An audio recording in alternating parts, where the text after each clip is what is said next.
National disaster management authority (NDMA) نے monsoon season کے دوران اب تک ہونے والی جانی نقصان سے متعلق رپورٹ جاری کر دی۔ رپورٹ کے مطابق ملک بھر میں مانسون کے دوران بارشوں، سیلاب، ان سے جڑے واقعات اور حادثات کے نتیجے میں 26 جون سے اگست تک 819 افراد جاں بحق اور 1111 افراد زخمی ہوئے۔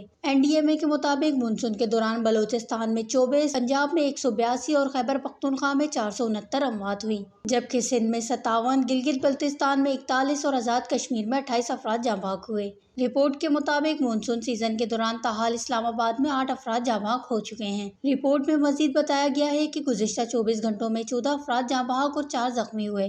ان میں سے 13 افراد کا تعلق پنجاب اور 1 کا کشمیر سے ہے۔ NDMA کے مطابق زخمی ہونے والوں میں سے 3 کا تعلق پنجاب اور 1 کا خیبر پختونخوا سے ہے۔ رپورٹ میں املاک کے نقصانات کے حوالے سے بتایا گیا ہے کہ مانسون کے دوران گزشتہ 24 گھنٹوں میں 606 گھروں کو نقصان پہنچا، جبکہ 505 مویشی ہلاک ہوئے۔ واضح رہے کہ NDMA نے آج سے ملک کے بیشتر علاقوں میں مانسون کے نئے اسپیل سے متاثر ہونے کا خدشہ ظاہر کرتے ہوئے الرٹ جاری کر دیا ہے۔